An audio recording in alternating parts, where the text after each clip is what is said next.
Everyone, मेरा नाम अनुभव शुक्ला है और मैं BA B.Ed फर्स्ट सेम का स्टूडेंट हूँ।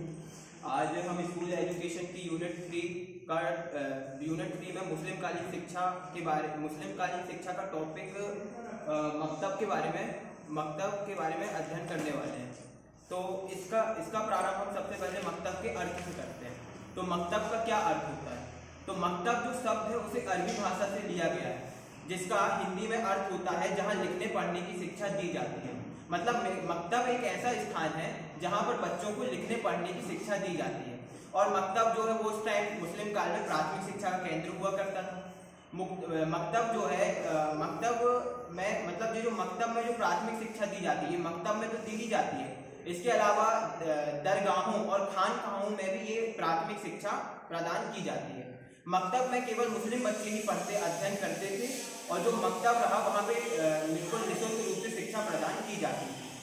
जो मकतब है उसमें जो बच्चे हैं उनको व्यवस्थित रूप से प्राथमिक शिक्षा दी जाती थी, जिससे उनका अच्छे नैतिक विकास अच्छी तरह से हो सके व वे अच्छी तरह से अध्ययन कार्य कर पाए। अब इसके बाद हम मकतब में प्रवेश की प्रक्रिया को समझते हैं। तो अब बच्चों का मकतब में प्रवेश किस प्रकार से प्रवेश होता है?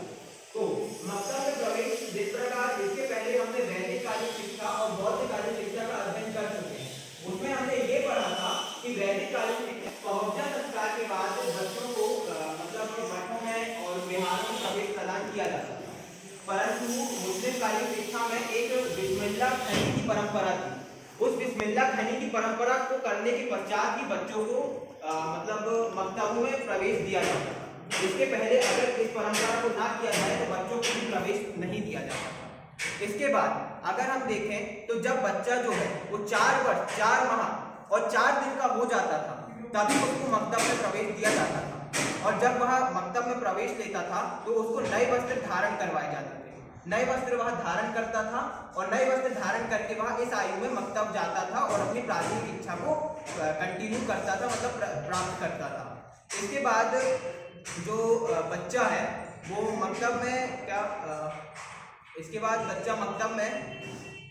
बाद जो बच्चा है उसको मकतब में 55वां व 87वां जो अध्याय है कुरान शरीफ का, उसको बच्चे को पढ़ाया जाता रहा। उसमें मतलब इन 55वां व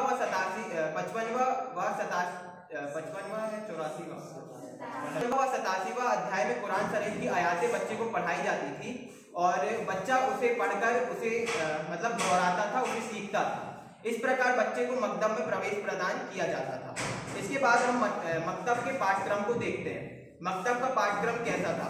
तो सबसे पहले हम देखते हैं मकतब में जब बच्चा प्राथमिक शिक्षा प्राप्त करने जाता था तो बच्चे को सबसे पहले वर्णमाला और अक्षरों का ज्ञान प्रदान किया जाता था।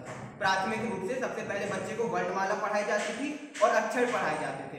अक्षरों का ज्ञान दिया जाता था, जिसको पढ़कर बच्चा अपनी प्राथमिक शिक्षा को प्रारंभ करता था, अपनी आगे की चीजों के अध्ययन के लिए तैयार होता था। इसके बाद बच्चे को मकतब में कुछ समय के बाद बच्चे को मकतब में क्या किया जाता था? गणित, अर्जीन बीसी, पत्र लेखन, व्यवहार के तरीके, बातचीत के तरीके आदि के बारे में भी ज्ञान प्रदान किया जाता था।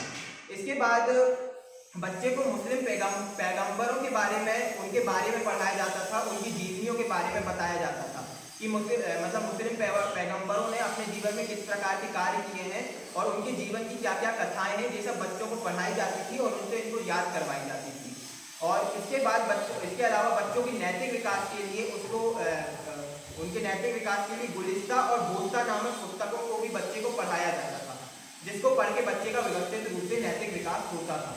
अब इसके बाद हम मुस्लिम काल में शिक्षा की विधियों के बारे में बात करते हैं।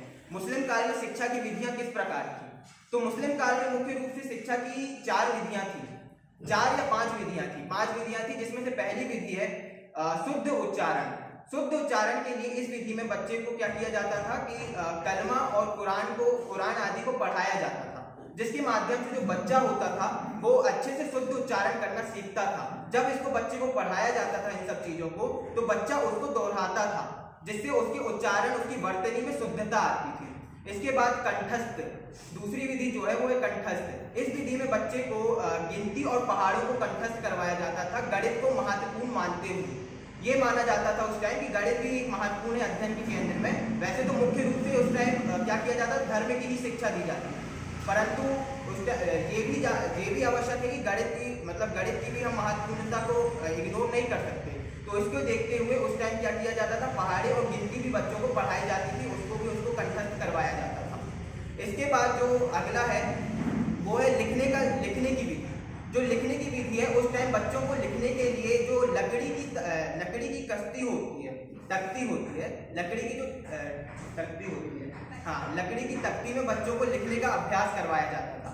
उसमें बच्चे लिखते थे और लिखकर सीखते थे, लिखना अच्छी तरह से सीखते थे, अपनी हैंड राइटिंग को अच्छा करते थे उसमें लिखकर। और इसके बाद जो अगला है वो है इसके बाद जो बच्चे हैं वो विधि के द्वारा अध्ययन करते थे अपना, मतलब बोल बोल के किसी भी जो भी चीज को पढ़ रहे हैं उसको बोल बोल के दोहराते थे और प्रत्यक्ष रूप से उसको अपने गुरु के सामने उस चीज को प्रकट भी करते थे। और इसके बाद जो अगली विधि है